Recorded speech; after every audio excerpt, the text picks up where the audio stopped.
केदारनाथ के केस में ये होता है, जो नदी जिस रूट से बहती थी उसने बाद में अपना रूट बदल लिया। उस दिन उसका रूट दोबारा नॉर्मल रूट पे आ गया और वो जो कितने तो ठंड से मर गए, कहीं भूख से मर गए, उनके पास कपड़े नहीं थे। People don't factor weather information. Nature को तो अपना रास्ता पता है सर, हम बीच में खड़े हैं। मैन हू predicted Kedarnath disaster. Calcutta cyclone के बाद आईएमडी की स्थापना की जाती है।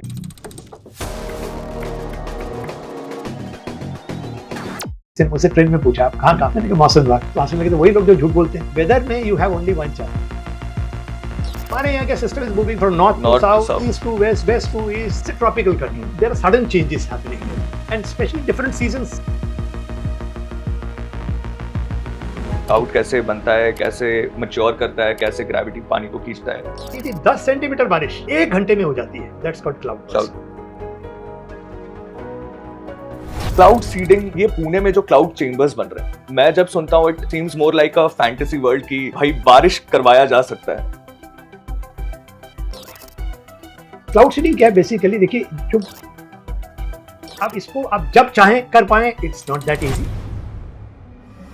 बादल मान लीजिए ईस्ट से वेस्ट की ओर जा रहा था और आपने बीच में क्लाउड सीडिंग करके बारिश करवा दी, तो वेस्ट साइड वाले जो स्टेट होंगे या कंट्री होगी वो कहेंगे ये तो मॉइस्चर हमारी तरफ आ रहा था, तो इन्होंने हमारा मॉइस्चर छीन लिया, हमारी बारिश छीन ली, हमारा नुकसान हो गया, तो they can go to the court.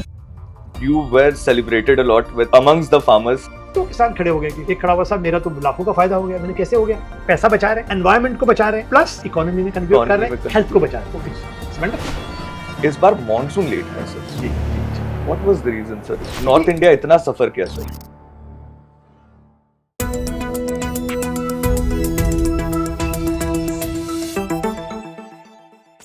चे के सुपर पॉडकास्ट की जनता, वेलकम टू अनदर पॉडकास्ट। मौसम का मूड काफी बदल रहा है पिछले कुछ सालों से।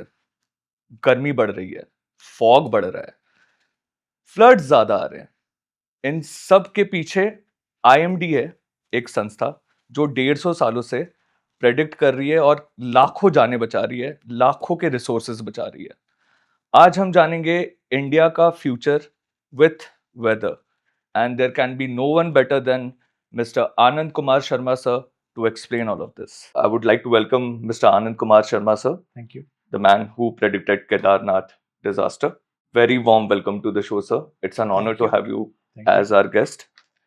Sir, now to start with, the first thing that I would want to know, जो मुझे जानना है आपसे सर, वो आपके जर्नी के बारे में है। सर, कैलकाटा साइक्लोन 1875 के बाद आईएमडी की स्थापना की जाती है। 150 साल हो गए। You have served in IMD. ये बात बिल्कुल सही है कि जो 1860s की बात करें, 70s की बात करें, वो एक ऐसा टाइम था जब टेक्नोलॉजी नाम की कोई चीज़ थी नहीं, और साइक्लोन जब एकदम कोस्ट पे एकदम पास आता था, जब पता चलता था, और उस समय तक वो डैमेज कर चुका होता था और लाखों की मात्रा में लोग की डेथ्स होती थी बांग्लादेश में और वेस्ट बंगाल में। और वो ऐसा भी टाइम था कि कई साल में वर्षा बिल्कुल ही सामान्य से बहुत ज़्यादा कम होती थी और फिर सूखा पड़ता था। और एक समय तो ऐसा भी था ब्रिटिशर्स के टाइम पे फेमिन्स होते थे, जो कि आज नहीं होते।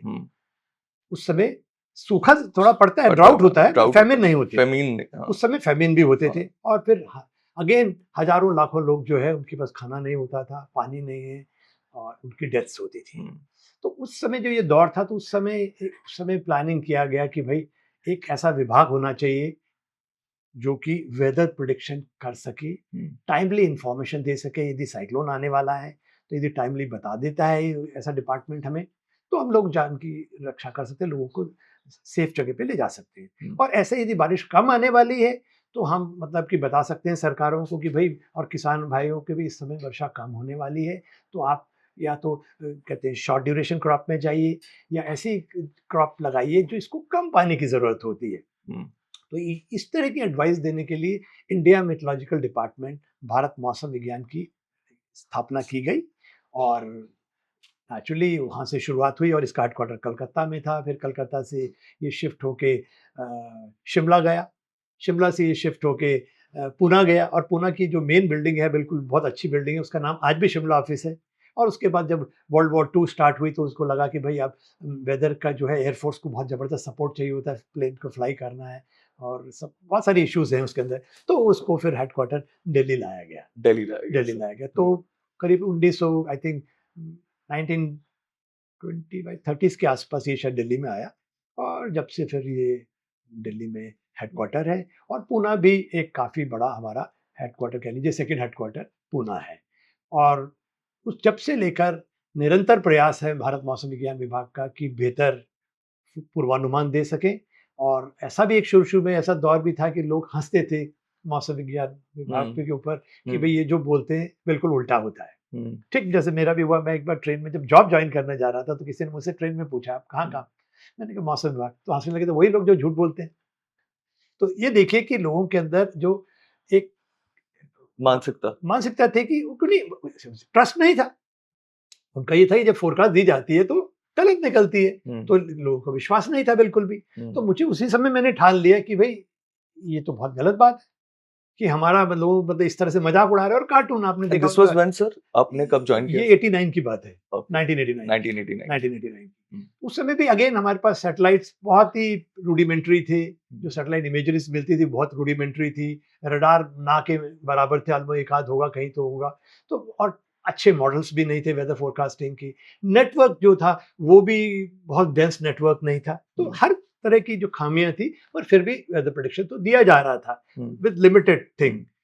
और ये भी हम साथ में जान लें कि एक बहुत complex, chaotic, dynamic, non linear system है एटमॉस्फेयर।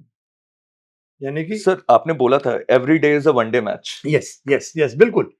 एक तो इतना कॉम्प्लेक्स है, केओटिक है, डायनेमिक है, मतलब बदल रहा है, सुबह कुछ वेदर है, दिन में कुछ है, शाम को कुछ है, तो बदलता जा रहा है। उसको कंटिन्यूअसली आपको मॉनिटर करना है और आगे का प्रेडिक्शन देना है, और हर रोज प्रेडिक्शन देना है।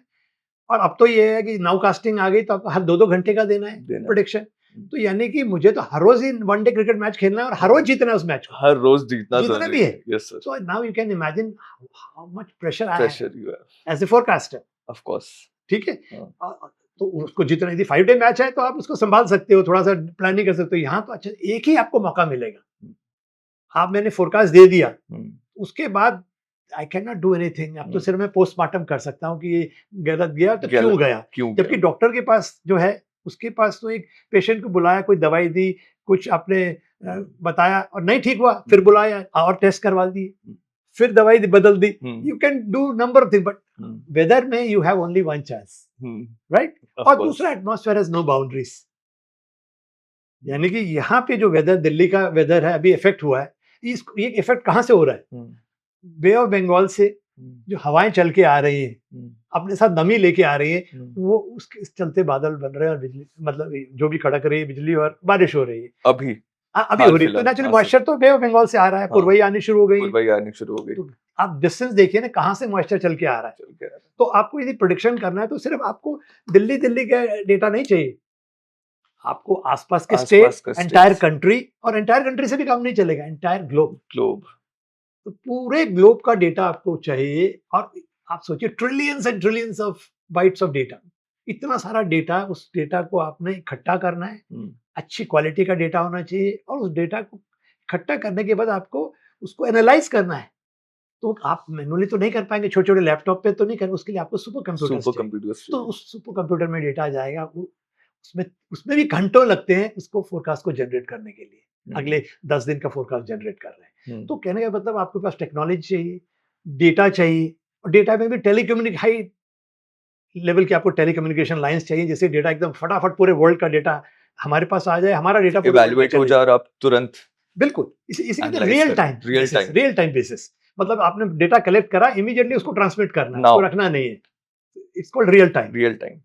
It has no shelf life, data has no shelf life. आपने रख दिया कि बाद में करूंगा, तुरंत आया, तुरंत प्रेडिक्ट किया, तुरंत उसको ट्रांसमिट किया, मेन जगह पे पहुंचा सारा डेटा, वहां पे जाके कंप्यूटर में गया, सॉफ्टवेयर रन किया, उसने अपना एक फोरकास्ट जनरेट करा, जिस फोरकास्ट को हम कहते हैं मशीन फोरकास्ट। हाँ सर, क्योंकि कंप्यूटर ने डेवलप किया। अब उसको तो, अब इसमें ह्यूमन इंटरवेंशन कब होगा? हाँ राइट। अब मॉडल्स आ गए। पहले तो ये क्या होता था, हम सब चीज मैनुअल करते थे, चार्ट पे प्लॉटिंग करते थे, एनालिसिस करते थे, लाइंस खींचे, isobars, isotherms draw करते थे, लो प्रेशर, हाई प्रेशर। अब ये सब कंप्यूटर करता है, सॉफ्टवेयर। तो वो फास्ट हो गया हमारे लिए, हमारे पास ज्यादा टाइम है उसको इंटरप्रिटेशन करने के लिए। अब इंटरप्रिटेशन, अब जब फोरकास्ट जनरेट कर दी कंप्यूटर ने, वो तो मशीन की फोरकास्ट है, और वो मशीन की फोरकास्ट क्या है? मॉडल मीन्स ये आपके जैसे होता है ना, ए प्लस बी हाँ plus whole square is a plus b plus 2ab, तो ये एक आपके इक्वेशन है, ये मॉडल है, मैथमेटिकल इक्वेशन हाँ, एक मेथड पे जाता है और मॉडल। देन यू ऐसे ही ये जो हमारा एटमॉस्फेयर का, उसको कौन सी जो फिजिकल और मैथमेटिकल लॉज हैं जो गवर्न करते हैं एयर की मूवमेंट को, मॉइस्चर ऊपर जाएगा, वो सारे को हमने फिजिकल उनके फॉर्मूला इक्वेशंस बनाए हैं, और वो इक्वेशन को सॉल्व करना होता है, और वो है नॉन लीनियर इक्वेशंस। ऐसा नहीं सिंपल इक्वेशन, जैसे मैंने पहला एग्जांपल दिया वो लीनियर इक्वेशंस है, 2 + 2 4। यहाँ 2 + 2 4 नहीं, यहाँ पर 2 + 2 3 भी हो सकता है, 5 भी हो सकता है, इसलिए इसको बोलते हैं कि नॉन लीनियर है। Non linear. अच्छा, और दूसरे यहाँ पर ये है कि छोटा सा एरर आपने ऑब्जर्वेशन में कर दिया, वहाँ इक्वेशन में कहते हैं a⁻20 है, और a में थोड़ा सा एरर हुआ 0.5 डिग्री टेम्परेचर का, तो 20 टाइम्स रेप्लिकेट कर जाएगा, पूरी सब कुछ बदल गया, सब कुछ गलत हो जाएगा। तो ये सब जब जनरेट कर दिया कंप्यूटर ने, तो उसके बाद अब मैं अपनी नॉलेज लगाऊंगा कि मेरा, जैसे पहाड़ों में हूँ मैं, सिक्किम में हूँ या उत्तराखंड में हूँ, तो वहाँ की जो पहाड़ की संरचना कैसी है, हमें ओरोग्राफी कहते हैं उसको, ओरोग्राफी। बस कहीं ऊंचा पहाड़ है, बादल उससे टकराएगा तो और बड़ा ऊंचा बन जाएगा, ज्यादा बारिश कर देगा। यदि नॉर्थ ईस्ट में गारो खासी या जयंतिया हिल्स में, तो आपने देखा होगा हॉर्सशू शेप है वहाँ, हॉर्सशू शेप ऐसे है, दिखेगा आपको, गारो खासी जयंती, हाँ, गारो खासी जयंती, जैसे ही बे ऑफ बंगाल से रेंज जाएगी, पहाड़ों से टकराएगी, ऊपर जाएगी, झमाझम बारिश, इसलिए वहाँ रेनफॉल ज्यादा होता है। अच्छा, ठीक है, तो वेस्टर्न घाट में मुंबई वगैरह ज्यादा क्यों होता है? वेस्टर्न घाट है, जैसे ही बादल टकराएंगे झमाझम बारिश दे देगी। ओरोग्राफी जो रहेगी वहाँ की, मॉडल्स में सारी ओरोग्राफी डालना मुश्किल होता है, कुछ आपको अपनी लोकल नॉलेज रहती है, तो वो नॉलेज जो है हम उसको मॉडल की फोरकास्ट में ऐड करके उसका वैल्यू एडिशन करते हैं, तो then it becomes man machine mix. यहाँ पे फिर then the human intervention comes into and that is equally important. It's very important. It's very the most important. Otherwise तो क्या होगा कि मॉडल्स तो जो भी फोरकास्ट है, 10वीं क्लास का 12वीं क्लास का बच्चा भी उसको, जो उसने आउटपुट दी, आपने सीधे आगे भेज दी, आगे भेजने से तो इसमें कई बार बहुत बड़े ब्लंडर्स हो जा रहे हैं। तो ह्यूमन इंटरवेंशन बहुत जरूरी है, और ये शायद आने वाले दिनों में भी बना रहे। Even after the after AI models coming in, अभी AI कितना हेल्प कर रहा है सर? AI देखिए, सवाल है, कुछ कंट्रीज में तो देखिए गूगल वगैरह जो यूएस वगैरह में, दे आर क्लेमिंग कि वो जो अपने ट्रेडिशनल फिजिक्स बेस्ड मॉडल्स हैं उनसे बेहतर कर रहा है। उनके जेनकास्ट है, और शॉर्ट रेंज के लिए भी उनके पास मॉडल है, मेटनेट है उनके पास, कहते हैं शॉर्ट रेंज के लिए। मीडियम क्या होता है ये शॉर्ट रेंज? मतलब अगले 48 घंटे का वेदर बताना है। ओके। नाउकास्ट है अगले 2 घंटे का वेदर, सबसे शुरुआत होती है नाउकास्ट से, अगले 2 घंटे का वेदर कैसा रहेगा उसको कहते हैं नाउकास्टिंग। अगले 48 घंटे का वेदर कैसे होने वाला है उसको कहते हैं शॉर्ट रेंज वेदर फोरकास्ट।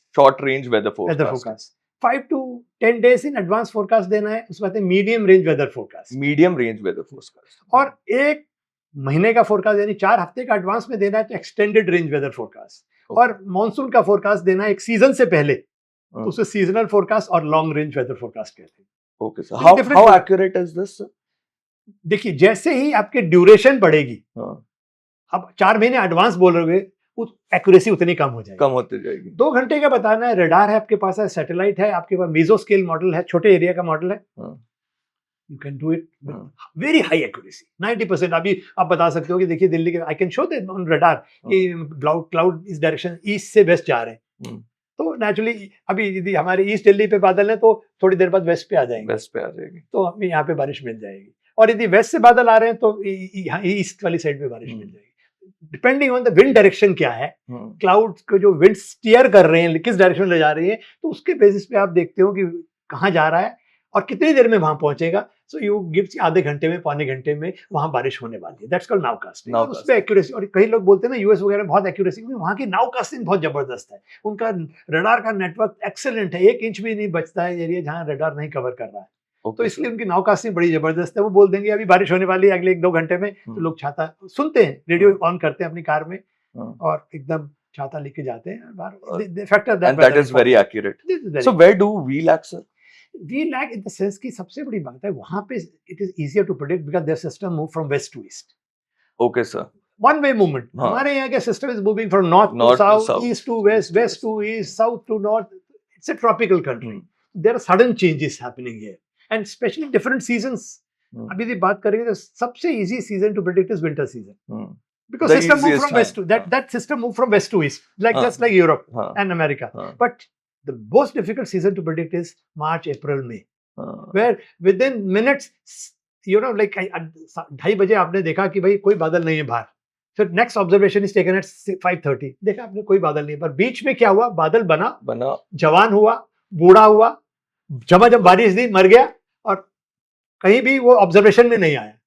तो पहले रडार था तो पकड़ा नहीं जाता था, अभी रडार आ रहा है तो एक मिनट पल भर की हम जानकारी हमें मिल रही है। तो ये बड़ा इंपॉर्टेंट है कि आपकी जैसे टेक्नोलॉजी इंप्रूव होगी तो आपका खास कर जो है ये जो नाउकास्ट है उसमें भी इंप्रूवमेंट हो रहा है, शॉर्ट रेंज में भी हो रहा है, मीडियम में बेहतर मॉडल आ रहे हैं आप, और डेटा उसमें जितना अच्छा जाएगा उतना अच्छा, because garbage in garbage out, data की क्वालिटी खराब है तो कंप्यूटर में जाएगी तो गार्बेज आउट, गार्बेज ही निकलेगा। तो इसलिए हमारा ये है कि जो वेदर फोरकास्टिंग में observation is the most important thing, it is the backbone of weather forecasting. जैसे आपकी बिल्डिंग बनानी है, उसकी नींव जितनी अच्छी होगी बिल्डिंग उतनी स्ट्रांग होगी। सर तो अभी हमारे पास जितने इक्विपमेंट्स है, we are well equipped to, देखिए there is always a scope for improvement, of course, yes. और उससे बड़ी बात है कि आज लोग चाहते हैं कि मेरी छत पे बारिश होगी कि नहीं होगी, ये लोगों की है। एक तो ये है कि 100% हम एक्यूरेट हों, और मेरे छत पे बारिश होगी कि नहीं होगी, और ये भी ऐसी होनी चाहिए पिज्जा डिलीवरी की तरह,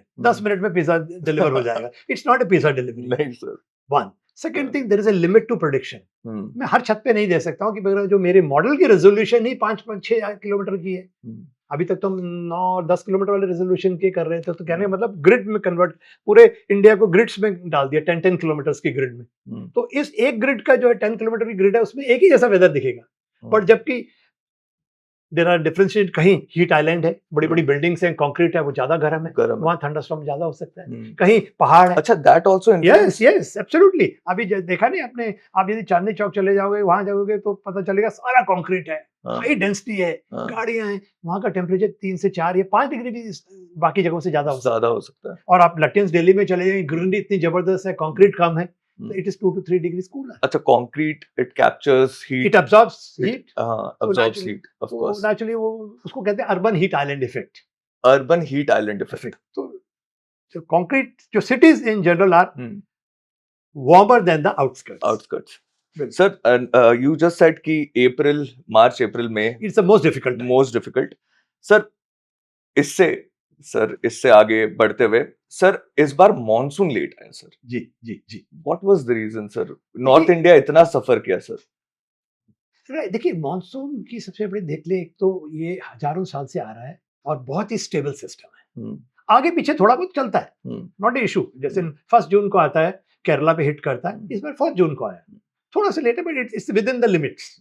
और sir within the limits, लेकिन sir I know a lot of our viewers also, हम सब डरे हुए थे सर, बिकॉज हम घर पे बैठे हुए थे, हमें तो लग रहा था मॉनसून आने वाला ही नहीं है। नहीं ऐसा नहीं है। इसमें बड़ी इंटरेस्टिंग बात बताता हूँ। मेघदूत, कालिदास ने एक मेघदूत लिखा है, मेघदूत, हाँ। मेघदूत, उसमें मेघदूत में कालिदास कह रहे हैं कि बादल को दे रहे हैं संदेशा अपने प्रिय को पहुंचाने के लिए, बादल लेके जा रहा है, बादल लेके जा रहा है। तो जिस जगह वो, महाराष्ट्र की एक जगह की बात है जहाँ की वो बात कर रहे हैं, मॉनसून आज जो डेट उन्होंने लिखी है, आज भी मॉनसून उसी डेट के आसपास आ रहा है। वाह सर, आप सोचिए मेघदूत कब लिखा गया। इसलिए it's a very stable system. थोड़ा आगे पीछे होगा, कोई इशू नहीं है, उसमें इतना डरने की बात नहीं है।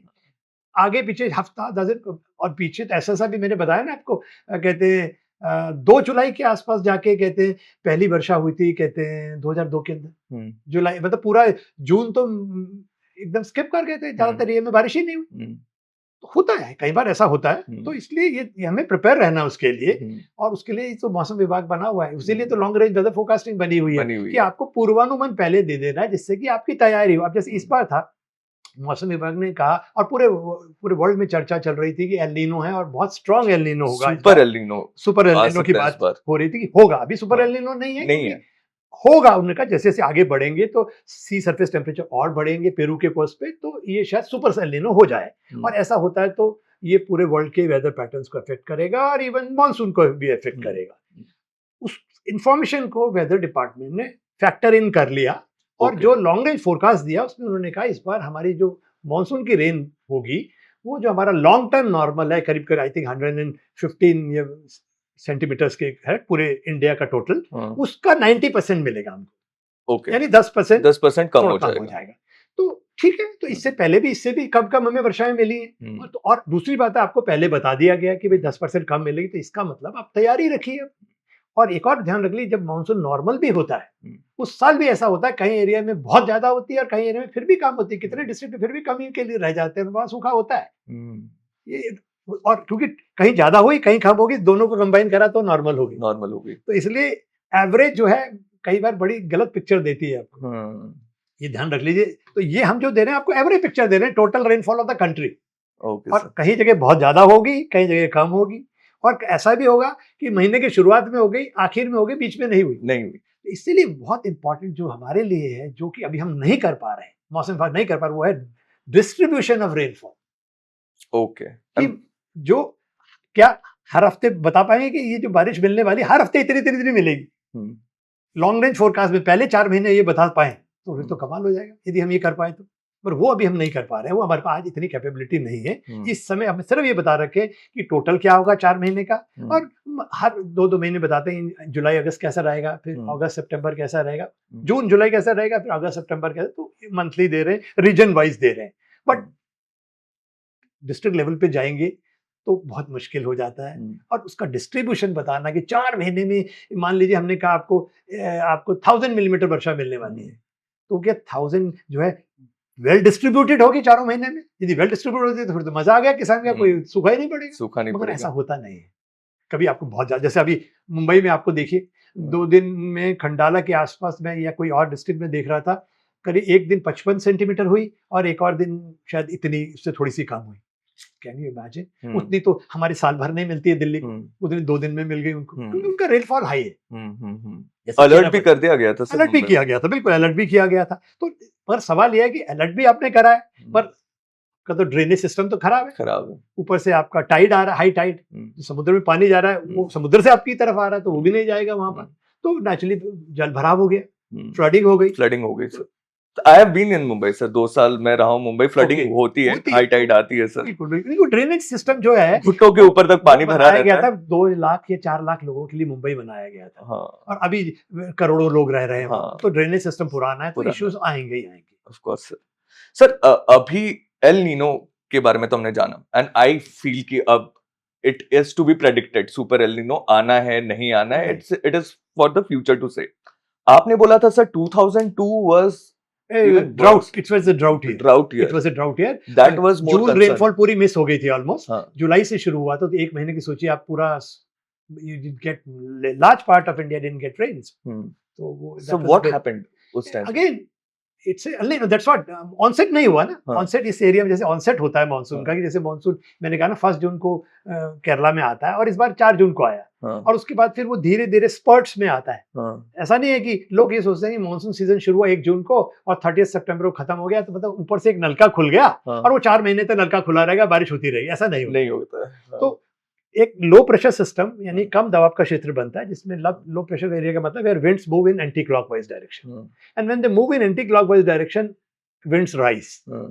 और बादल बनने के लिए क्या चाहिए? हवा, गर्म हवा और नमी वाली हवा दोनों हल्की होती है, ये ऊपर उठती है। लो प्रेशर सिस्टम उसको उठने में मजा करता है, और वैसे भी warm and light air is lighter, so it rises up. जब वो राइज कर रही है और मॉइस्ट है, उसमें मॉइस्चर भी है, तो या तो हीटिंग से हो जाए, जैसे आफ्टरनून में सडनली थंडरस्टॉर्म हो जाता है। वो इसलिए हुआ क्योंकि हीटिंग बहुत ज्यादा हो गई थी, वार्म एयर थी, उसको कहीं मॉइस्चर भी मिल गया, थंडरस्टॉर्म हो गया। इधर क्या हो रहा है, आपके पास लो प्रेशर सिस्टम एक मैकेनिज्म है जो उस मॉइस्चर को उठा रहा है ऊपर, तो उसमें एंटी क्लॉकवाइज ऐसे उठ रहा है और मॉइस्चर को उठा रहा है ऊपर। जैसे जैसे ऊपर जा रहे हैं टेम्परेचर डिक्रीज हो रहा है।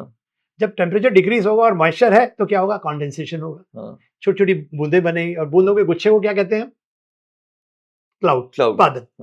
और उस बादल में क्या हो रहा है? बूंदें आपस में टकरा रही हैं, और वो छोटी छोटी बूंदें बड़ी होगी, उसको नीचे ग्रेविटी खींचेगी, एयर करंट्स उसको ऊपर लेके जा रही है, और फिर वो दोबारा से टकरा रही है और बड़ी हो जा रही है, फिर नीचे ग्रेविटी खींच रही है, फिर करंट्स ऊपर ले जा रहे हैं। ऐसा it continues. Finally when it is big enough, gravity pulls mature enough, the cloud is mature enough, gravity pulls it down, बारिश हो गई। तो वो सबको जो है मॉनिटर करते हैं। सर अब इससे आगे चलते हैं सर। क्लाउड का फिनोमिना हमने समझा, क्लाउड कैसे बनता है, कैसे मैच्योर करता है, कैसे ग्रेविटी पानी को खींचता है। Sir cloud burst and the Kedarnath disaster. Okay, देखिए क्लाउड बर्स्ट बेसिकली क्या है, ये कॉमन टर्मिनोलॉजी हम लोग जनरली वेदर डिपार्टमेंट में अब करने लगा, पहले हम लोग उसको कहते थे high intensity rainfall. High intensity rainfall का मतलब ये है कि 1 घंटे में कितनी बारिश हो रही है, that's called intensity of rainfall. 1 घंटे में कितनी बारिश है, और लगातार 4-5 घंटे में आपको बारिश मिलती जा रही है, we call it high intensity rainfall. और 1 घंटे में भी कितने सेंटीमीटर मिल रही है, एक तो होता है 24 घंटे की रेनफॉल रिपोर्ट, जब भी रेन रिपोर्ट की जाती है कि 10 सेंटीमीटर बारिश हुई, तो वो है आज 8:31 सुबह से लेकर कल 8:30 तक जो बारिश होगी वो 24 घंटे की रेन रिपोर्ट की जाती है, 5 सेंटीमीटर रेन। उसका भी मतलब ये है कि एक फ्लैट सरफेस पे जब बारिश गिरेगी तो वो 5 सेंटीमीटर की हाइट लेगी।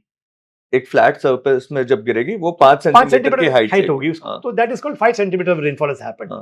अच्छा, आप वो है 24 घंटे की रेन रिपोर्ट कर रहे हैं, यहाँ हम कह रहे हैं कि 10 सेंटीमीटर बारिश 1 घंटे में हो जाती है, दैट्स कॉल्ड क्लाउड बर्स्ट। यानी इतनी बारिश है कि यदि कहीं लो लाइंग एरिया है तो जल भराव हो जाएगा, फ्लड आ गया, और पहाड़ है तो आप सोचिए स्लोप इतनी जबरदस्त है, और 10 सेंटीमीटर बारिश 1 घंटे में, तो वो पूरे अपने साथ, और ऐसी जगह जहां पे आपने डायनामाइट लगाया है, क्रैक्स हो रखे हैं, रॉक्स, लैंडस्लाइड्स के पेड़ काटे हैं, और वैसे ही ये फ्रेजाइल है, मिट्टी वाले भी पहाड़ हैं, तो सारा का सारा ये जो है अपना कहते हैं कीचड़ पत्थर सब स्लोप से इतनी तेजी से आएगा, उसमें इतना मोमेंटम होता है, उसके रास्ते में जो भी आएगा सब बर्बाद कर देगा। And that is what happened sir Kedarnath में।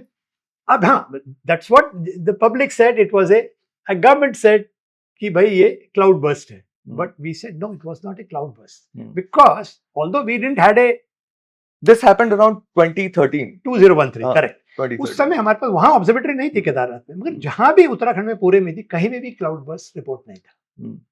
इसके लिए आपको रिकॉर्डिंग वाला रेन गेज चाहिए, और देहरादून में उस दिन शायद 350 प्लस के आसपास रेन थी, 370 समथिंग होगी, वो भी क्लाउड बर्स्ट नहीं था। यानी कि 1 घंटे में 10 सेंटीमीटर नहीं, 24 घंटे में डिस्ट्रीब्यूटेड थी वो। तो सरकार का कहना कि हमने कहा no, it was not a cloud burst. तो कुछ लोगों का ये भी कहना था कि भाई ये क्लाउड बर्स्ट था, और उसके लिए प्रोडिक्शन के लिए रडार चाहिए होता है, रडार नहीं था तो ये प्रोडिक्शन नहीं था उसका। ऐसा नहीं था, हमने तो 4 दिन पहले सरकार को बड़ा क्लियर इंस्ट्रक्शन दे दी थी कि भाई भारी से बहुत भारी वर्षा होगी, और उसके चलते लैंडस्लाइड होंगे, और जो पहाड़ों पे लोग हैं वो सुरक्षित स्थान पे, मतलब प्लेन्स में चले जाएं, और जो प्लेन्स में हैं they are advised not to venture into the hills, वो हिल्स में ना जाएं। क्लियर कट हो गई। 4 धाम यात्रा को 3 से 4 दिन के लिए पोस्टपोन कर दिया जाए। It was already out well advanced, मतलब कि हमें उनको 13 तारीख ऑनवर्ड्स हम लोग ये सारी रेगुलर इंटरवल पे chief secretary disaster management, district magistrate और रुद्रप्रयाग जितने concern district magistrate, superintendent of police, director disaster management, सबको ये ईमेल भेज दी गई थी, और वहाँ के लोकल टेलीविजन चैनल पे सारी फोरकास्ट चल रही थी। अच्छा, टेलीविजन चैनल्स पे भी फोरकास्ट चल रही, और अखबार के फ्रंट पेज पे 14 तारीख के आप अखबार उठा के देख लीजिए, आप मैं नाम नहीं लूंगा कोई अखबार के नाम, डिफरेंट जो अखबार, ठीक है ने भी ले सकते हैं, सभी अखबारों पे कहते फ्रंट पेज में न्यूज लगी हुई थी कि भारी बारिश, भूस्खलन यानी कि लैंडस्लाइड, पहाड़ पे यात्रा टालने की सलाह निदेशक। अच्छा, सलाह दे दी गई थी लोगों को, बिल्कुल क्लियर कट दी गई थी। सबसे बड़ी बात है कि जनरली भारत मौसम विभाग क्या करता है कि सिर्फ वेदर फोरकास्ट देता है, मैंने तो एडवाइजरी दी थी। नॉर्मली एडवाइजरी अब शुरू हुई है, मैंने बहुत पहले मैंने तो वहां पे फॉरेस्ट फायर की एडवाइजरी शुरू करी, लैंडस्लाइड की एडवाइजरी करी, जिसे कहते हैं इम्पैक्ट बेस्ड फोरकास्ट, उस पर भी हम आएंगे। तो हमने क्लियर कट, कोई उसमें अच्छी फोरकास्ट के 4-5 एट्रीब्यूट्स हैं। पहला एट्रीब्यूट है इट शुड बी टाइमली। मैं आपको कोई भी दूं, इवेंट होने से पहले बताऊं, जब तो उसका फायदा है timely, and it should be accurate, कि भी मैंने बोला आपको हैवी रेन तो हैवी होनी चाहिए। तीसरा क्या होना चाहिए, इम्पैक्ट बेस्ड फोरकास्ट, कि उसका इम्पैक्ट क्या होने जा रहा है, मैंने बोला वहां लैंडस्लाइड होगी, राइट। चौथा क्या होना चाहिए, वो सिंपल भाषा में होनी चाहिए ताकि सबको समझ में, तो हिंदी में भी बोला गया था, उनको इंग्लिश में भी भेजा गया, सरकार को भेजा गया था, हिंदी में सारे अखबार सभी में दिया गया था। पांचवा, उसमें there should be no ambiguity. Ambiguity मतलब ये नहीं होगा भी नहीं होगा, ऐसा नहीं है, क्लियर कट है, होगा। क्लियर कट बोला कि पोस्टपोन 4 धाम यात्रा, सब कुछ इंस्ट्रक्शन बड़े क्लियर दिए। दीज आर द, ये मैं कहूंगा ये फोरकास्ट है one of the best forecast of the world, जिसमें फोरकास्ट भी दिया गया, एक्यूरेट दिया गया, टाइमली दिया गया, और यही अर्ली वार्निंग है। सरकार ने कहीं लोगों ने ये भी नहीं कहा कि अर्ली वार्निंग सिस्टम नहीं था, रडार नहीं था, इसकी जरूरत नहीं थी, क्योंकि हम तो 4 दिन पहले एडवाइजरी दे दी गई थी, एडवाइजरी दे दी गई, एक्यूरेट फोरकास्ट दे दी गई आपको, तो और ये वॉज नॉट ए क्लाउड बस बिकॉज किसी भी हमारे पूरे उत्तराखंड के किसी स्टेशन पे 10 सेंटीमीटर रेनफॉल 1 घंटे में नहीं थी। और ये तो वेल कैप्चर्ड सिस्टम था। वेस्टर्ली सिस्टम एक वेस्ट से मूव कर रहा था और एक ईस्टर्ली सिस्टम मूव कर रहा था, जो हमने रिसर्च पेपर्स में भी पढ़ा हुआ था।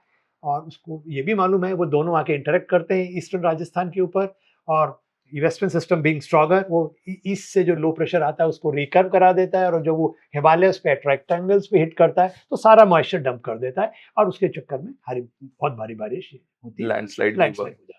इम्पैक्ट बेस्ड फोरकास्टिंग, और इसी को हम एक्शनेबल फोरकास्ट भी कहते हैं। एक्शनेबल फोरकास्ट, बिकॉज आपको पता है ना कि जब मैंने बोला भारी बारिश होगी, लैंडस्लाइड होने वाला है, और ये बोल दिया कि भाई जो पहाड़ पे हैं वो सुरक्षित स्थानों पे चले जाएं, जो नीचे हैं ऊपर ना जाएं पहाड़ पे। तो आपको क्लियर कट, यदि आप एडमिनिस्ट्रेटर हैं तो आपको पता है ना कि इसमें क्या करना है ऐसी स्थिति में। इग्नोरेंस की वजह से कितना बड़ा डिजास्टर आ गया sir. That's what early warning system में खूब सारे कंपोनेंट है। रिस्क एनालिसिस की, किसी भी एरिया में आप वहां का प्रेडिक्शन करें, आपको रिस्क मालूम होना चाहिए। मुंबई में आप है तो बिल्कुल ही आपको गेट ऑफ इंडिया के पास है या मेराइन ड्राइव के पास है तो नेचुरली बड़ी बड़ी लहरें ऊपर आएंगी, ऑफ कोर्स, राइट। और कुछ एरिया ऐसे भी हो सकते हैं जहां लो लाइंग एरिया है तो वहां जल भराव मेरे 8 फुट भी पानी आ सकता है। तो सबसे पहले उनको निकालना है। Accurate weather prediction, it's very important sir. There are too many, बहुत लोगों की जान जाती है और कहते हैं timely and accurate forecast without timely action has no meaning. मतलब आपका अर्ली वार्निंग सिस्टम फेल हो जाएगा यदि एक्शन नहीं हुआ, जैसे केदारनाथ के केस में action was missing, accurate forecast was there, communication भी टाइमली हुआ, but action was missing, of course sir. And because of that ignorance and thousands of people lost their lives, even animals, people, resources, रोजगार चला गया लोगों का, रोजगार गया। मैं वही बोल रहा हूँ, रिसोर्सेज बहुत, तो we should not take all of these things lightly sir। अब तो बिल्कुल नहीं sir. The day and age we are at, yes, and the population density that we have, too high, and that too many people are living and constructing in flood plains and vulnerable areas, जहाँ landslide होते हैं वहाँ घर बना लिए, नदी के अंदर घुस के मकान, होटल, रिजॉर्ट बना लिए, और जितने भी ये केदारनाथ के टाइम पे होटल, रिजॉर्ट, घर बने, वो सब नदी, देखिए वाटर हैज इट्स मेमोरी, नदी अपनी लैंड को लेके जाएगी। वो कहते हैं कि ये जो आपदा है ना, वो हम उसको आपदा कह रहे हैं, वो तो अपनी आपदा तो अपनी सफाई करती है और अपनी जमीन को वापस लेती है। उसके रास्ते में तो जो आया वो तो दे जाएगी, उसको तो अपना, नेचर को तो अपना रास्ता पता है सर, हम बीच में खड़े हैं। और केदारनाथ के केस में ये हुआ था, जो नदी जिस काफी साल पहले जिस रूट से बहती थी उसने बाद में अपना रूट बदल लिया था। अच्छा। उस दिन उसका रूट दोबारा नॉर्मल रूट पे आ गया, और वो जो 15-20 जो भी बने हुए थे 15-20 साल सब गायब। इसलिए कभी भी नदियों को एनक्रोचमेंट नहीं करना। और ये मैं उत्तराखंड की सरकार को पहले मैंने भी 2012 में बोल दिया था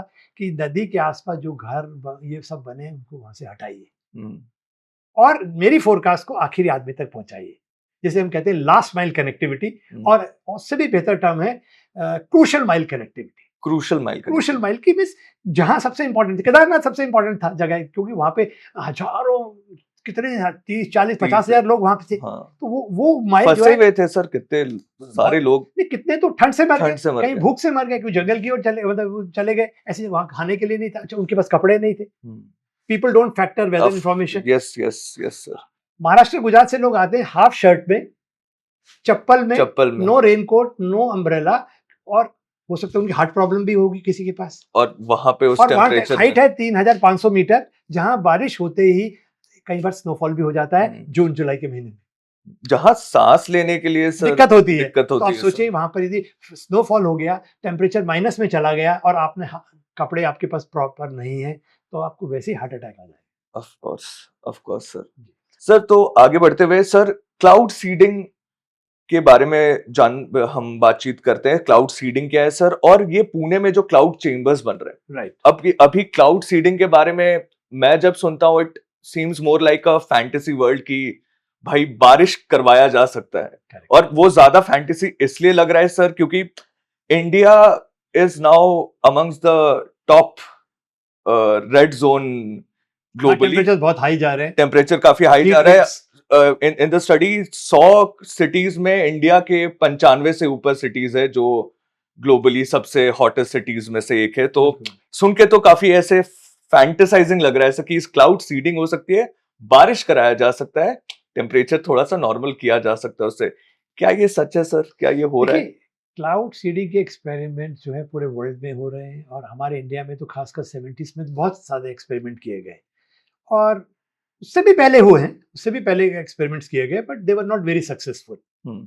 एक बात हो गई। अभी रिसेंटली हाल ही में दोबारा से एक बार फिर Indian institute of tropical metrology, बल्कि एक प्लेन भी हायर किया गया था और उसको यूपी में वगैरह में भी फ्लाई किया गया और उसमें बहुत ज़्यादा डेटा कलेक्ट किया गया, उसको डेटा को एनालाइज किया जा रहा है और फिर अपने का जो क्लाउड चैम्बर है तो वहाँ वो कंडीशंस को सिमुलेट करने की कोशिश कर रहे हैं कि जैसा एटमॉस्फेयर में होता है वैसा वो वहाँ सिमुलेट करेंगे। बट वो इतना आसान नहीं होता है, बट नॉनदलेस इस तरह का काम चल रहा है। एक दूसरी बात, क्लाउड सीडिंग क्या है? बेसिकली ये है कि कई बार ऐसा होता है कि देखा गया कि आपके एटमॉस्फेयर में मॉइस्चर तो है बट वो मॉइस्चर जो है बादल में कन्वर्ट नहीं हो रहा है, बारिश में कन्वर्ट नहीं हो रहा है क्योंकि उसके ऊपर कंडेंसेशन न्यूक्लियर नहीं है।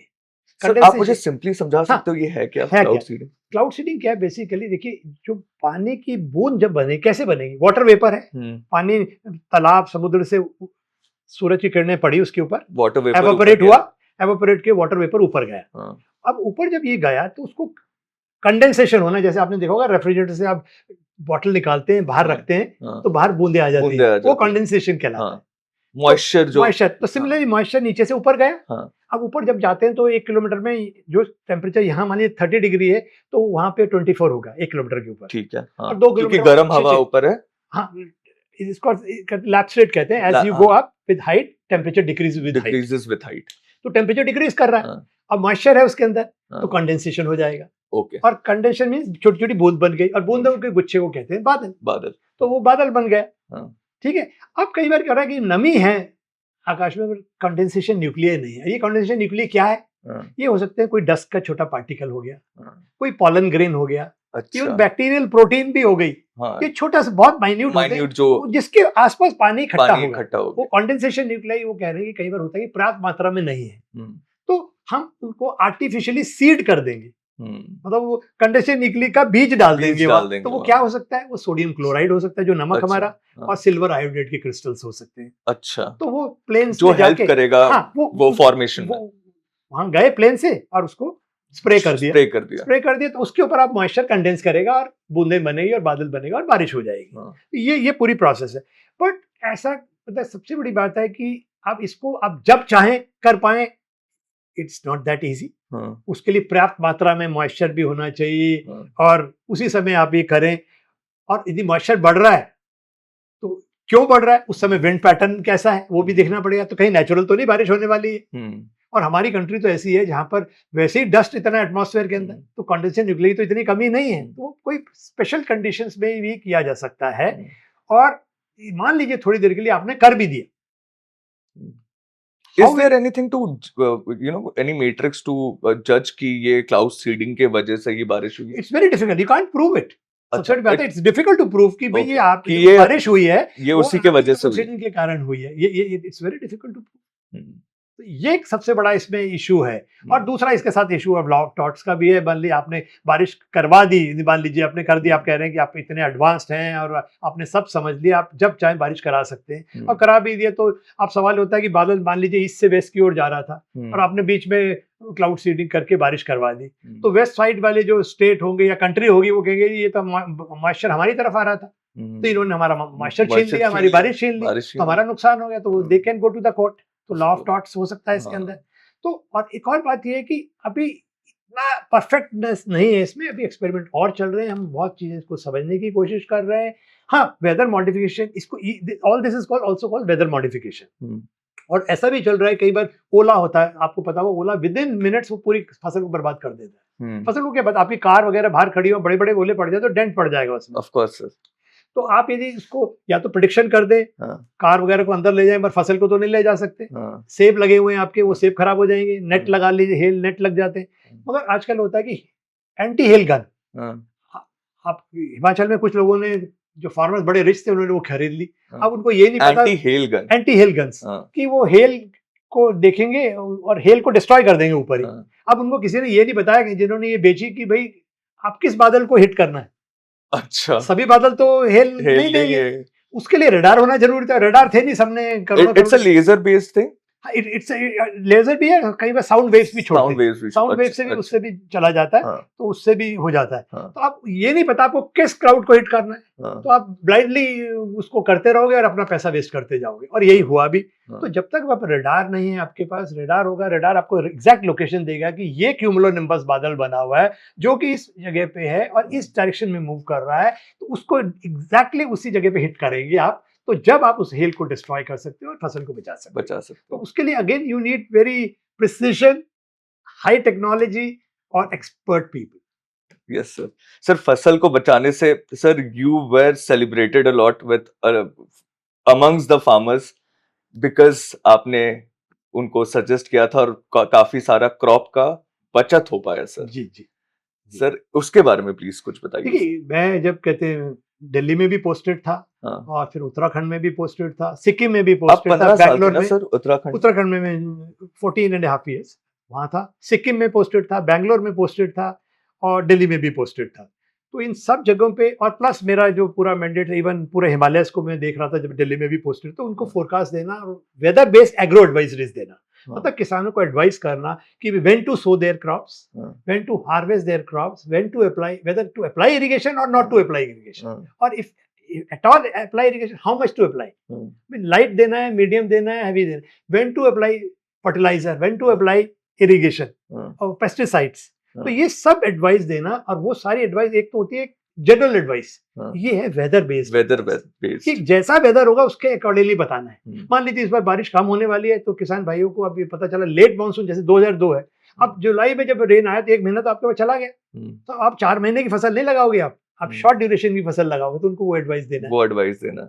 बारिश बीच में जहाँ फ्लक्चुएशन बहुत ज्यादा होती है, बीच में, मतलब शुरू में ज्यादा मिलती है, बाद में नहीं मिलती है, और बीच में नहीं मिलती है, तो आपको ड्राउट टॉलरेंट वैरायटीज लगानी है, पल्सेस लगानी है, मिलेट्स लगानी है। तो उनको बोलना है कि भाई according to your agro climate you should have the cropping pattern, कौन सी फसल कहाँ लगानी है, हर जगह पे अलग लगानी है। और कई जगह ऐसा भी होता है, शुगर केन महाराष्ट्र में बहुत कम बारिश होती है फिर भी लगा रहे हैं, पैडी पंजाब में बहुत कम बारिश होती है जबकि नहीं लगानी है, और वो इसलिए लगाते हैं, वहाँ पे आपको बिजली फ्री है, पंजाब में ग्राउंड वाटर फ्री है, तो लगाते हैं, और प्लस उसके आपको मैक्सिमम प्राइस भी मिलता है, सरकार उसको सपोर्टिव प्राइस भी देती है, तो इसलिए किसान लगा रहे हैं। But that's not a right cropping pattern, तो वो लगाना है। तो अब इसमें होता था कि जब भी, खासकर उत्तराखंड की मैं बात करूँ, तो किसान, जैसे अब मुझे लगा कि भाई वेस्टर्न डिस्टर्बेंस आ रहा है और वो बारिश देने वाला है, और वो टाइम था आपका मार्च के अप्रैल के टाइम पर, जब उनकी जो तोरिया की फसल है वो बिल्कुल मेच्योरिटी पे थी, तैयार मैच्योर हो चुकी है, दाना बन चुका है, तैयार है बिल्कुल फसल पक के। अब यदि उस पर बारिश गिरेगी तो क्या होगा, दाना छिटक जाएगा। अच्छा, तो आपकी पूरी फसल जो तैयार बैठी थी वो दाना छिटक गया, फसल वेस्ट हो गई। तो मैंने उनको सीधे बोल दिया, किसान भाइयों, जिन लोगों ने तोरिया की फसल लगाई है और उनकी फसल तैयार है इस समय, वो इसको 2 से दिन के अंदर काट ले, क्योंकि 48 से 72 घंटे के बाद वर्षा आने वाली है। और नेचुरली जिन लोगों ने उसको सुना, और वो टीवी में भी बोला गया और अखबार में भी आया, और सबसे बड़ी बात यह है कि हम जब इस तरह की एडवाइस देते हैं, उनके सीजन के एंड में जाके हम किसानों से फीडबैक भी लेते हैं, उनके पास जाके बैठते हैं, किसानों को सब बुलाते हैं, उनसे पूछते हैं, भाई बताइए कि हमने क्या दिया, वो ठीक था, गलत था, आपको फायदा हुआ या नुकसान हुआ। तो किसान खड़े हो गए, कि एक खड़ा हुआ, साहब मेरा तो लाखों का फायदा हो गया। मैंने कैसे हो गया? He narrated that incident कि साहब मैंने आपको टीवी में सुना था, आपने कहा था कि भाई 72 घंटे के बाद बारिश आने वाली है, जिसकी फसल तैयार है, तो मैंने काट के सुरक्षित स्थान पे रख ली, और आपने भी एडवाइजरी दी थी। तो इस तरह से हो गया। ऐसा ही व्हीट क्रॉप है, व्हीट क्रॉप में आपको 4 या 5 इरिगेशन लगते हैं, और खासकर एक फसल जब 20 से 25 दिन की होती है, उसको हम कहते हैं क्राउन रूट इनिशिएशन स्टेज, सबसे क्रिटिकल स्टेज। खास करे की जड़ें होती है वो बनती है उस समय, और उस समय यदि पानी की कमी हो जाए तो फसल की जो पूरी प्रोडक्शन है 20 से 25% कम हो जाती है। 20 से 25% कम ही आ जाती है। तो आपको कम लग रहा होगा ये, but to a country which is being supported 60% by agriculture के लिए बहुत बड़ी चीज है। और पूरा कितना लाखों हेक्टेयर जो है उसमें व्हीट लगता है। तो आप यदि उसको, हमने ये बताया किसान को, और ये मुझे किसान को सब पता है ये बात, पर जिस किसान के पास इरिगेशन है वो तो लगा लेगा, और जिसके पास नहीं वो तो वर्षा पे आधारित वेट कर रहा है। और मैंने अब ये कहा किसान को कि भाई अगले 3 से 4 दिनों में किसान भाइयों, नहीं पहले कि आप, ये आपकी फसल जिसकी 20 से 25 दिन की है उसमें सिंचाई करना जरूरी है, मगर ध्यान रखिए कि इसको आप अभी पोस्टपोन कर दिए 3 से 4 दिन, क्योंकि वर्षा आने वाली है और नेचुरली वर्षा आ गई तो आपकी सिंचाई बच गई। और एक सिंचाई 1 हेक्टेयर में करने में 500 रुपए से ज्यादा का खर्चा आता है। और यदि मैंने उत्तराखंड में 7 लाख हेक्टेयर सिंचित भूमि है, तो 7 लाख इंटू 500 आप कैलकुलेट कर कितने 100 करोड़ रुपए बच गए एक ही फोरकास्ट। एक फोरकास्ट से बच गए। कितनी बार मैंने ऐसा किया, तो सोचिए कि जितना मैंने अपनी सैलरी पूरी लाइफ भर में सर्व किया इंडिया में डिपार्टमेंट, और मेरे स्टाफ का सबका सैलरी मैंने इस फोरकास्ट से निकाल दिया। और इसको हम ये कहते हैं, एक टर्म है कि हाथ में पैसा नहीं आया आपके, पर आपने उसको बचाया है। तो ये है सबसे बढ़िया। पर हाँ, किसान को तो बचाइए, बारिश नहीं आती है तो क्या करता है, लेबर लगाएगा, वो बिजली कहते पंप लगा के पानी खींचेगा, चाहे कैनाल से खींचे या ग्राउंड से खींचे, तो उसकी कॉस्ट ऑफ प्रोडक्शन तो बढ़ जाएगा। यहाँ तो उसका कॉस्ट ऑफ प्रोडक्शन कम हो गया। और मान लीजिए उसने पानी, रिसोर्सेज भी बचे ना, रिसोर्सेज भी बच गए। और दूसरा है कि पानी मान लीजिए उसने पहले भी लगा दिया और भी आ गया, तो फसल उसकी खराब हो जाएगी, फ्लडिंग हो जाएगी। तो कितने फायदे हैं, इसको देखिए। तो इस तरह के हमने नंबर ऑफ, लीची का है देहरादून में, आप मान लीजिए टेम्परेचर लीची में यदि 35 डिग्री के आसपास मई में टेम्परेचर पहुंच जाए, लेट मई में, जैसे अभी मैं देहरादून गया तो वो भी वही स्थिति थी अभी इस मई में भी। तो लीची क्या होती है, तो साइज जो है वो श्रिंक कर जाएगा लीची का। अच्छा, बढ़ नहीं पाएगी, क्योंकि वही टाइम होता है वो लीची बड़ी तेजी से बढ़ती है। तो हम ये कह दें किसान भाइयों को, देखिए अभी 35 डिग्री के आसपास टेम्परेचर पहुंचा हुआ है और आने वाले दिनों में ये 37, 38, 39 तक जा सकता है। तो आप क्या करिए, जो नीचे पेड़ के नीचे थाले बने होते हैं, गोला सा बना होता है, उसमें भी पानी लगा दें और पानी स्प्रे भी करें पेड़ के ऊपर। उससे क्या होगा, माइक्रो क्लाइमेट, जो आसपास का क्लाइमेट है वो कूल हो जाएगा। और पानी जब एवापोरेट करेगा और कूलिंग हो जाएगी तो टेम्परेचर नीचे आ जाएगा और लीची जो है खराब नहीं होगी। तो ये टाइमली इंटरवेंशन है। Similarly late blight of potato है, जो आलू लगाते हैं पूरे नॉर्दर्न इंडिया में, तो उन किसानों को उसमें आता है लेट ब्लाइट ऑफ पोटैटो, जिसको हिंदी में कहते हैं पछेता झुलसा रोग। पछेता झुलसा रोग। पछेता मींस लेट, झुलसा लेट ब्लाइट। ये तरह की बीमारी है, जैसे फफूंदी लगती है। और वो इतनी खतरनाक बीमारी है, यदि वो आ जाए तो पूरी आलू की फसल को बर्बाद कर सकती है। Yes sir. तो हम किसान को जैसे ही हम क्या बोलते हैं, देखिए मोर देन 48 आवर्स यदि रिलेटिव ह्यूमिडिटी 95 प्लस हो और टेम्परेचर वार्म टेम्परेचर हो 30 इस तरह के, तो हम किसानों को बोलते हैं देखिए अब कंडीशंस फेवरेबल होने जा रही हैं पेस्ट के लिए, क्रॉप के लिए अनफेवरेबल हो जा रही है। अब पेस्ट आ सकता है, तो स्टार्ट मॉनिटरिंग योर क्रॉप।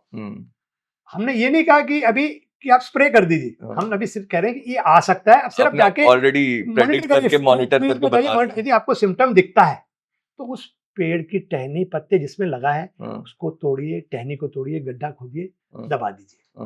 हो सकता है आने वाले दिनों में मौसम में सुधार हो जाए, ह्यूमिडिटी कम आ जाए और पौधे में रेजिस्टेंस है, पौधे के लिए वेदर अब फेवरेबल हो जाएगा और पेस्ट के लिए अनफेवरेबल हो जाएगा, तो नेचुरली कंट्रोल हो गया।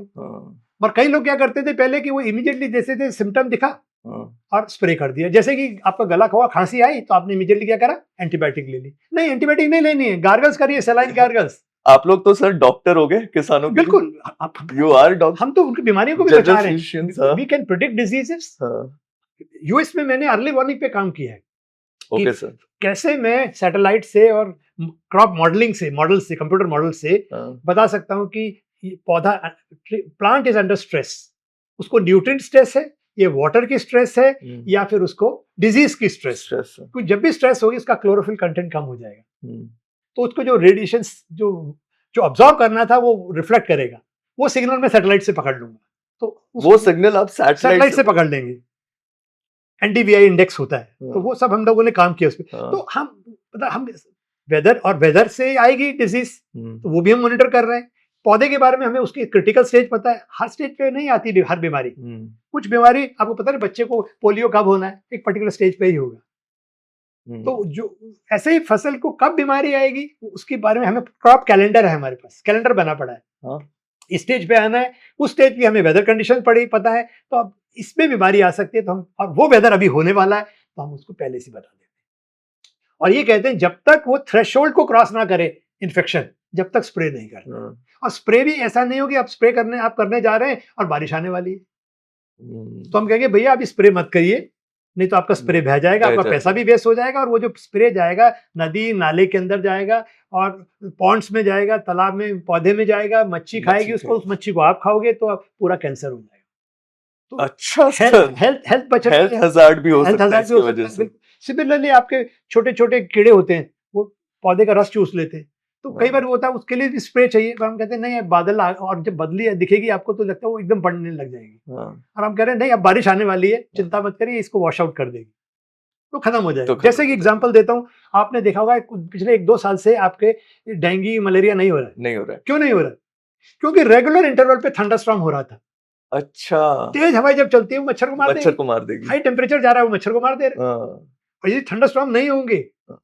थंडरस्टॉर्म जब होगा पेड़ भी गिरेंगे बिल्कुल सही सर, और 1-2 साल से बिजली हो भी रहा है नहीं हो बहुत। रहा हाँ, है। तो आई कैन प्रेडिक्ट, मैं बता रहा हूँ ना क्यों नहीं हो रहा है। वी हाँ, no it because regular interval पे थंडरस्टॉर्म हो रहे हैं, तेज थंडरस्टॉर्म हवाएं होते चल हैं। रही हैं, वो मच्छर को मार दे रही है। हाई टेम्परेचर जा रहा है।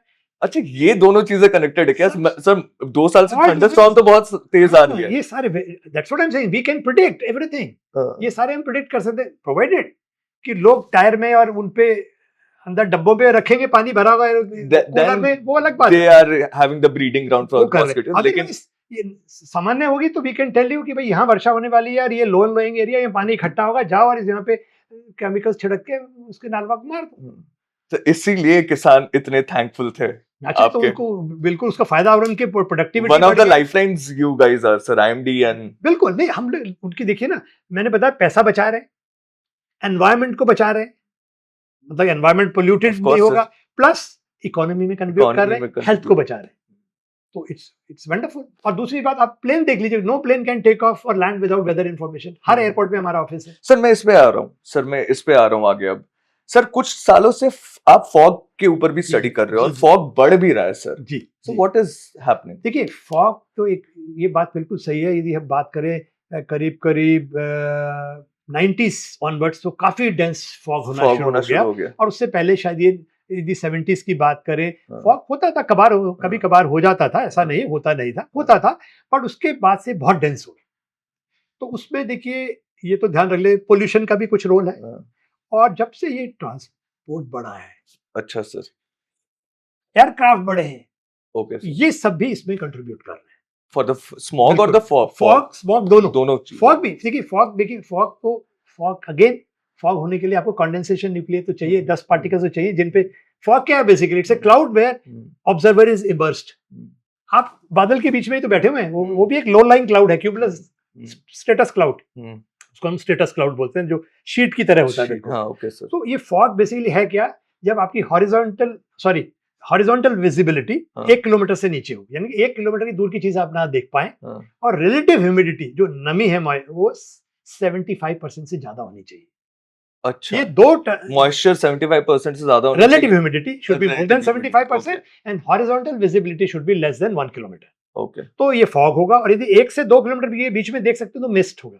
मिस्ड होगा ये डिफरेंस है सर। बट अभी हाल फिलहाल कुछ सालों में तो मैंने देखा है सर, मैं zero visibility, zero visibility absolutely बिल्कुल जीरो विजिबिलिटी इसलिए हो जा रहा है क्योंकि जब मॉइस्चर कहीं से, खासकर क्या होता है जब वेस्टर्न डिस्टर्बेंस जो आपको रेन देता है विंटर्स में, और वो जब चला जाता है, अब मॉइस्चर तो छोड़ गया वो लोअर लेवल्स के अंदर, और शाम को जो बादल थे वो छट चुके हैं, रात में रेडिएशनल कूलिंग हुई, मतलब रेडिएशन वापस जाती है। दिन में रेडिएशन आती है जाती भी है, आती भी है जाती अच्छा, भी है, दिन को आती है और जाती भी है, मतलब ज्यादा आती है कम वापस जाती है तो टेम्परेचर बढ़ जाता है। रात को क्या होता है, आ नहीं रही है, सिर्फ जा रही है तो टेम्परेचर गिर जाएगा। टेम्परेचर कब तक गिरता रहेगा, जब तक सन वापस नहीं आता। तो कूलिंग हो गई, क्लाउड चले गए तो टेम्परेचर गिर गया नीचे, और मॉइस्चर पड़ा हुआ है तो कंडेंसेशन हो गया, फॉग बन गया। तो अब कितना मॉइस्चर है उसके अंदर और पोल्यूटेंट्स कितने हैं, वो डिसाइड करेगा वो कितना डेंस बनेगा। Sir, do we have anything to defog? Because sir aviation में बहुत इश्यूज आ रहे हैं इससे। बिल्कुल आ रहे हैं। हाईवेज पे सर मैं कम्यूट करता हूँ, एक्सीडेंट सर, मैं डरा हुआ था सर पिछले कुछ सालों से, जब मैं फॉग देख रहा हूँ एंड आई ट्रैवल हाईवे पे, सर वो डर है अंदर। जी आगे सर बिल्कुल कुछ नहीं दिखता, बिल्कुल zero visibility. Do we have something, can we do something to? नहीं, एक तो सिर्फ 2-3 चीजें, एक तो है कि फोरकास्ट देना है उसका कि भाई, और मौसम विभाग देता है कि भाई मॉर्निंग में जो है it is going to be a very dense fog, visibility is going to be less than 100 metres और लाइक दैट, और आपको यदि बहुत जरूरी है तो ही घर से बाहर निकले, वरना ना निकले। और यदि आप हाईवे पे चल रहे हैं तो सबसे बड़ी बात बड़ी अच्छी है कि कारों में आजकल फॉग लाइट्स आती हैं। 1 फीट पे जो है आपका फॉग नहीं होता, तो वो लाइट ऑन है तो और आपको डिवाइडर दिखेगा, आप डिवाइडर के साथ साथ चलते रहिए। अदरवाइज क्या होगा, आप किसी छोटी नाली में गिर जाएंगे, हाँ, या उसके डिवाइडर को हिट कर जाएंगे। हिट कर तो वो आपके पास फॉग लाइट्स होना बड़ा जरूरी है। हाँ। और तेजी से ना जाएं, हाँ। फोरकास्ट को फैक्टर इन फोरकास्ट को करें। इफेक्ट और ये तो अब रहना ही है, मैंने जैसे बताया कि जिस तरह से कि कहते हैं पोल्यूशन भी बढ़ रहा है। सर ये बढ़ता जाएगा फॉग, अब बढ़ ही चुका है, अब तो इससे ज्यादा क्या होगा। हर साल और सर ये सबसे बड़ी, ये तो पाकिस्तान से लेके पूरा बिहार तक इतने पूरे में फैला होता है। ये सैटेलाइट पिक्चर देखेंगे तो पूरे में आपको व्हाइट पैच दिखता हाँ है। सर, fog का। ट्रेन्स डिले, सब डिले हो एविएशन रहा में है, डिले, एविएशन डिले। हाईवे में प्रॉब्लम। इसलिए आपका जो है, आप इंस्ट्रूमेंट लैंडिंग सिस्टम आ रहे हैं, क्योंकि नहीं तो अदरवाइज तो क्या हो रहा था बीच बीच में कि फ्रांस से कोई फ्लाइट आ रही है, वो हमसे पूछते थे कि भाई विंडो दे बताइए कि जब हम लैंड कर सकते हैं, क्योंकि नेचुरली वो सही लैंड कर गए तो अच्छा होगा, वरना उनको डाइवर्ट करेंगे जयपुर या किसी और उस पे, वहां जाके उनको सबको 5 स्टार में ठहराना पड़ेगा, उनके लिए अल्टरनेट अरेंजमेंट करने पड़ेंगे, तो उनकी कॉस्ट बढ़ जाएगी। तो यदि हम उनको करेक्ट बता पाते हैं ये चीज, तो उनकी सेविंग होती है बहुत सारी। हाँ सर, वो ऑफ भी कोर्स सर। सर अभी हम फार्मर्स के बारे में बात कर रहे थे, क्रॉप्स को बचाने के लिए। इज देयर अ ऐप और something that would suggest a farmer? बिल्कुल, इसके लिए एक डेडिकेटेड बनाया गया ऐप, इसका नाम है मेघदूत। मेघदूत जैसे कि नाम सजेस्ट करता है, बादल। तो उसमें आपको वेदर फोरकास्ट दी जाती है किसानों को, और एडवाइजरी दी जाती है, वेदर बेस्ड एडवाइजरीज, मतलब कि मौसम पे आधारित एडवाइजरी, कृषि सलाह वो दी जाती है। तो वो किसानों के लिए बड़ी अच्छी है। और एक समय तो हम लोगों ने उसको काफी, और वेबसाइट भी बना दी थी हम लोगों ने। तो ये करीब करीब हम लोग उस समय, एक समय था 4 करोड़ फार्मर तक हम पहुंच चुके थे। 4 करोड़ तक, और हमें 7 करोड़ तक पहुंच, मेघदूत पे नहीं, ये वेबसाइट भी थी उसके अंदर। तो वो भी हमारा टारगेट है 7-7.5 करोड़ जो किसान है वहां तक पहुंचने का। तो मेघदूत काफी अच्छा है, मगर बहुत लोगों को अभी इसके बारे में पता नहीं है। तो आपके माध्यम से शायद बहुत लोग इसको देखेंगे, सुनेंगे और डाउनलोड करें। जो किसान भाई हैं उसको डाउनलोड करें, वो बड़ी अच्छी ऐप है। और दूसरा एक और है Damini app. Sir I am coming to that sir. Okay, cyclone, flood, landslide, ये सबसे ज्यादा लाइटनिंग से डेथ होता है सर, और इसके बारे में काफी कम चर्चा हुई है। And we also have a app now, Damini ji sir, please उसके बारे में कुछ नहीं, बिल्कुल। देखिए, 2 चीजें इसके अंदर। एक तो साइक्लोन से पहले बहुत ज्यादा डेथ्स होती थी, लाखों के। अब कम टू कहते 2 फिगर्स और 3 फिगर्स, राइट, इतने आ गई हैं। और फ्लड से भी बहुत जाती हैं कई बार जाने। लाइटनिंग से अभी ऑफ लेट डेटा दिखा रहा है कि ज्यादा हो रही है, बट मेरा ये मानना है पहले रिपोर्ट नहीं होती थी। ओके सर, रिपोर्ट भी नहीं है ना। अब जैसे अब सभी एफआईआर दर्ज करने लगे तो क्राइम रेट बढ़ जाएगा, और एफआईआर कहीं दर्ज नहीं होती है। ओके, तो अब ये है कि अब कहीं पे भी लाइटनिंग हुई, इमीडिएटली लोग फोटो खींच लेते हैं। हेल स्टॉर्म हुआ, फोटो खींच लेते हैं, इमीडिएटली हमें मिल जाता है। जिसके लिए हम उसको क्या कहते हैं, सिटीजन बेस्ड साइंस, जो हम कहते हैं उनसे आउटसोर्स कर लेते हैं, उनको इन्वॉल्व कर ले रहे हैं, वो हमें डेटा दे रहे हैं। तो अब वो रिपोर्टिंग बहुत अच्छी हो गई, वो भी एक है। अच्छा, दूसरा क्या होता है कि खासकर किसान जो लोग हैं हमारे, अब ये खरीफ का सीजन है, धान की रोपाई होनी है कई जगहों पर। तो धान की रोपाई होती है, एक साल की खेत में पता चला 10-15 लोग खड़े हुए हैं, और उस समय लाइटनिंग हो गई, तो जैसे ही पानी में बिजली करंट जाएगा तो सब मर जाएंगे। तो ऐसा होता है कई बार, और ऑल ओवर द वर्ल्ड ये पैटर्न है। या कोई गोल्फ खेलने गया, कोई ट्रैकिंग पे गया, तो लोग जो ओपन में होते हैं वो मारे जाते हैं। Okay sir, right. तो इसके लिए एक भारत मौसम विज्ञान विभाग एक दामिनी ऐप लेके आया है, जो आपको इंडिकेशन देगा कि भी आपके यहाँ थंडरस्टॉर्म होने वाला है। क्यूमुलोनिम्बस क्लाउड के चलते जो थंडरस्टॉर्म और लाइटनिंग होती है। बेसिकली क्या होता है कि जब आपका लाइटनिंग होती है तो एक बहुत ही, मतलब कि बहुत ही हाई पावर करंट फ्लो करता है। Okay sir. और जैसे वो करंट फ्लो करता है, उससे हीटिंग होती है, और वो जो मॉलिक्यूल्स और एटम्स होते हैं एयर के, वो एक्सपैंड करते तो ठंडक की आवाज सुनाई देती है। राइट। तो वो जो है हमारे पास आजकल वो सेंसर्स लगा दिए गए हैं, लाइटनिंग सेंसर्स। और हमारी वेबसाइट पे भी आप जाके देखो तो करंट लाइटनिंग दिखाता है पूरे इंडिया में कहाँ लाइटनिंग हो रही है। अच्छा, करंटली मुझे पता चल जाएगा? हाँ, आप पूरा मैप देख सकते हैं पूरे कंट्री पे कि कहाँ लाइटनिंग चल रही है। वहां पे भी आप देख सकते हैं, वेबसाइट पे, आईएमडी की वेबसाइट पे भी देख सकते हैं। और lightning it's a very useful thing. आपको मालूम है यदि आप खेत में कहीं हैं या बाहर है तो फिर लाइटनिंग हो रही है, तो पहली बात तो जैसे ही आपको लाइटनिंग दिखे, आपने दामिनी ऐप देखी तो बहुत अच्छी बात है, वो तो और पहले आपको बता देगी लाइटनिंग होने जा रही है। पर देख लिया आपने लाइटनिंग हो रही है, तो इमीडिएटली आपको क्या करना है, आप इमीडिएट कार के अंदर है तो कार में बैठिए, वो सेफ है, लाइटनिंग इफेक्ट नहीं करेगी। ये करंट प्रेडिक्शन बताती है सर कि ये फ्यूचर भी आपको कुछ नाउकास्टिंग देती है, लाइटनिंग इन जगहों पे होगी। अच्छा, राइट। तो वो आप देख रहे हैं तो आप बच सकते हैं, उसको फैक्टर इन कर लीजिए इन्फॉर्मेशन। मान लीजिए आप बाहर है और आपने देखा लाइटनिंग शुरू हो गई है, तो आप किसी बिल्डिंग में चले जाइए, है ना, किसी ऑफिस है तो वहां चले जाइए, हाँ। कार के अंदर है तो कार कार के में ही बाहर रहिए। रहिए, पर हाँ ओपन में ना खड़े ना होइए, खड़े रहिए। पेड़ के नीचे ना खड़े होइए, किसी आयरन पोल के पास ना खड़े होइए, और लोएस्ट पोजीशन बनाइए क्योंकि वो हाईएस्ट चीज को पकड़ेगी, तो आप बच सकते हैं वहां पर। पर इतने लो भी ना हो जाइए कि पता ही वहां बाढ़ जैसी स्थिति हो और आप स्थिति और पानी आप में डूब पानी जाए, में वो डूब भी ना जाए। करें आप।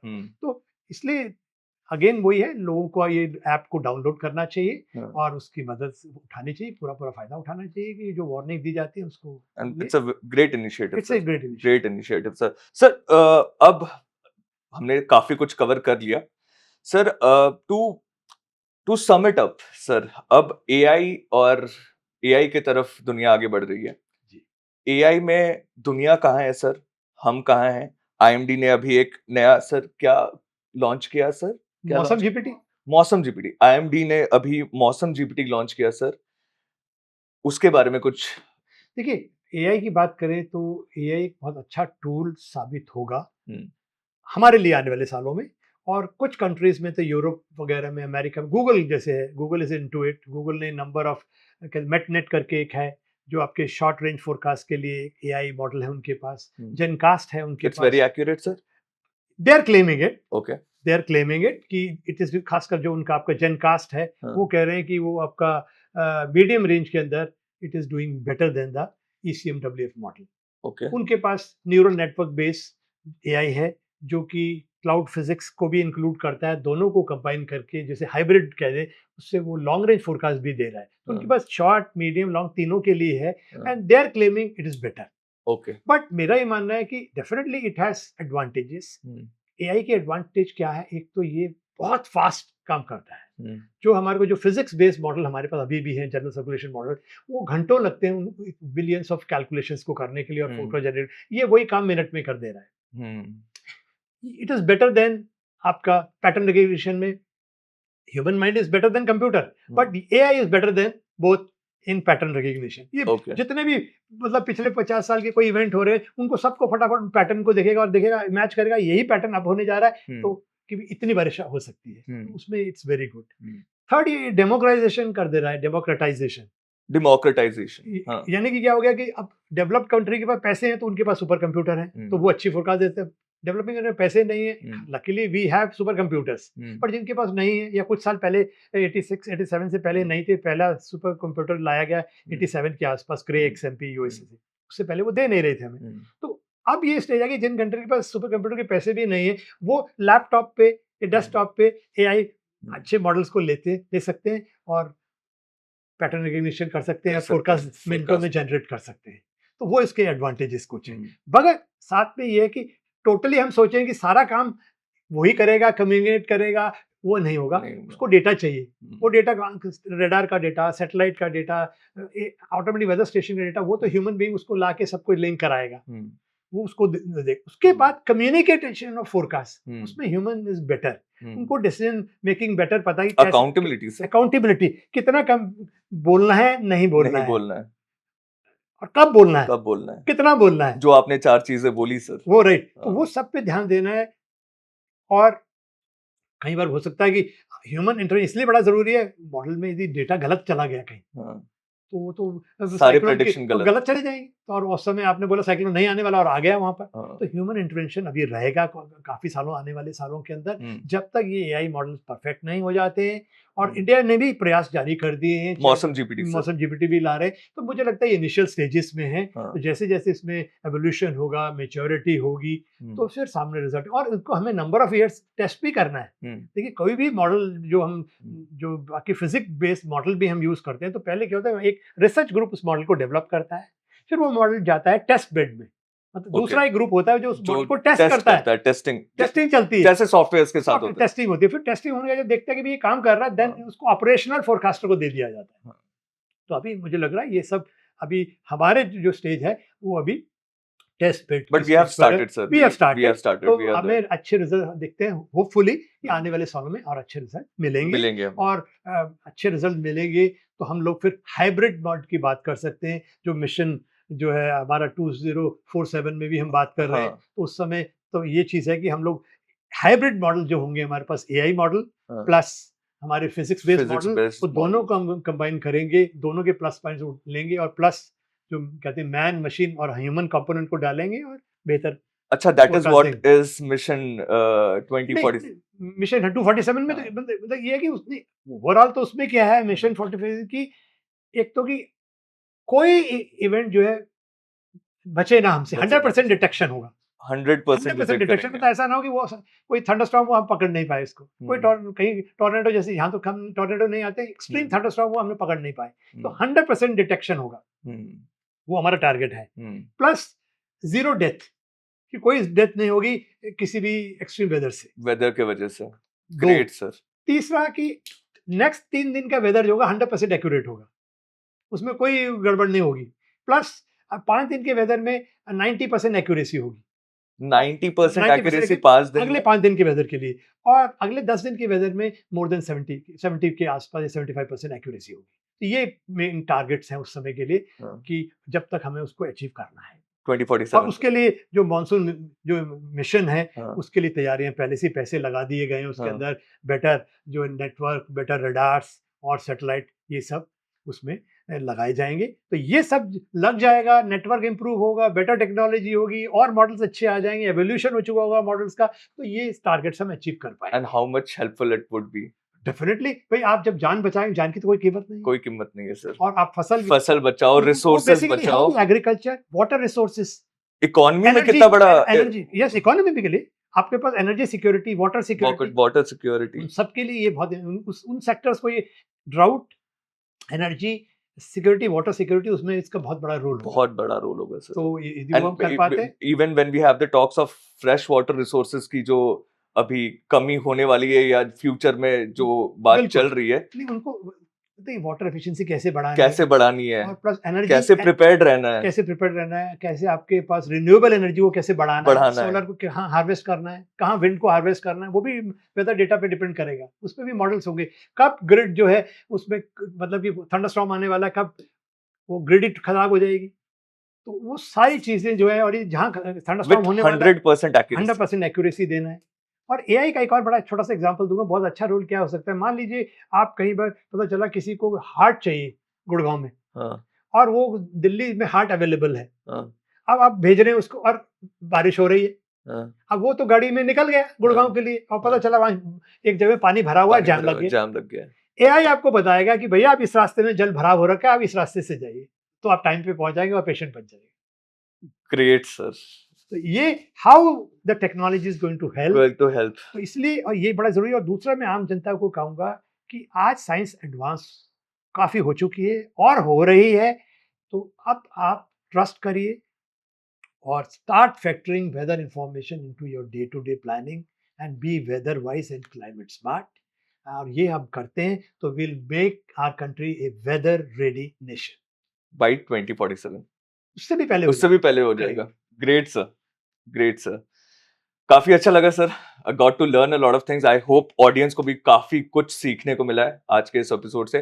I would want you again in the podcast. I hope मैं फिर से आपके साथ एक पॉडकास्ट कर पाऊँ and we see where we are in the future. Thank you for the opportunity. Thank you so much for coming, sir.